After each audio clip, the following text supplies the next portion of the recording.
My colleague and friend, the Honorable Communications Advisor to the Prime Minister, Mr. Pankaj Pichore, Mr. Chandradeep Banerjee, the Secretary General of the Confederation of Indian Industry, Mr. Uday Shankar, Mr. Ronnie Screwvala, Mr. Amit Khanna, ladies and gentlemen.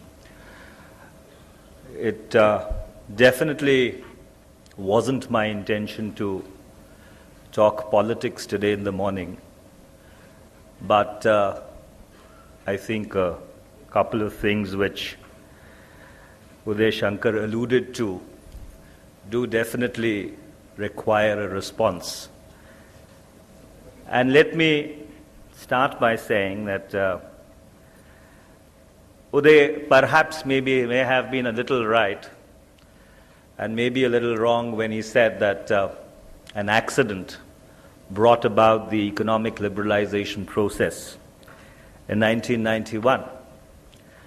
The fact remains that the process of opening up India's economy did not really commence in 1991. It actually commenced in 1985. But what happened between 1989 and 1991 was a series of cataclysmic events which transformed the entire global landscape. You had the collapse of the Soviet Union, the demise of erstwhile East Europe, and then you had extremely eminent strategic thinkers like Francis Fukuyama saying that this is the end of history. And then capitalism triumphed. And it held the field from 1991 till about 2004.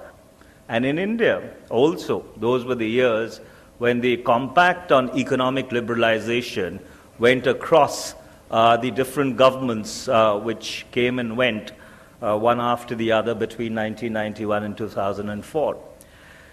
But then in 2004, when people stepped back, paused, and started to think, they realized that there had been economic growth, there had been close to double-digit growth in certain economies, but in many contexts around the world, the growth, unfortunately, was not accompanied by the kind of social gain and this kind of social inclusion which was required.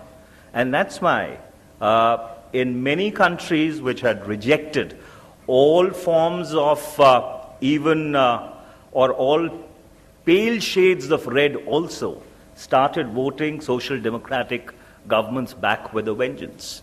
And that's why in 2004, certain people felt that India was shining.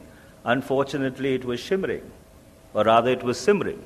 And that's why in the past 9 years, an attempt has been made to include those who unfortunately had been left out of the growth story by possibly putting into place the most ambitious rights-based architecture which any country in the world could have possibly conceived, conceptualized, and implemented, starting with the right to information, the National Rural Employment Guarantee Program, the compulsory education for children, food security, tribal rights, and then, of course, the latest initiative with land acquisition.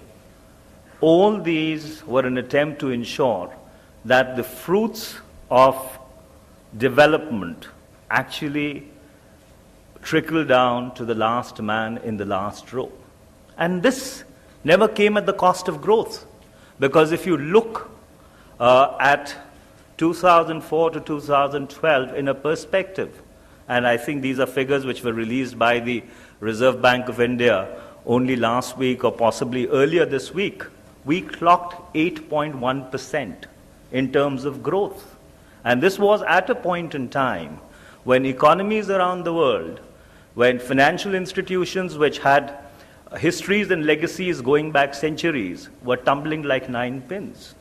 So therefore, I think before we decide to become the prophets of gloom and doom, there is a need to look at the growth story in a larger perspective, and to try and appreciate what has been achieved in the context in which it has been done, which also meant surmounting perhaps the most difficult economic crisis which the world has confronted since 1930, which was the economic meltdown, the ADL-driven crisis of 2008, 2009, and 2010. The second point which my colleague and dear friend Mr. Uday Shankar made was with regard to freedom of speech and expression. The philosophy of the UPA government over the past 8 years is that our relationship with the media has been an essay in persuasion. It has not been an essay in regulation. As someone who was, at a certain point in time, a witness in my earlier capacity and a participant as a lawyer, to try and save a media company which had incurred the wrath of the government and was being driven into the ground, I realized as to how fragile media freedoms are.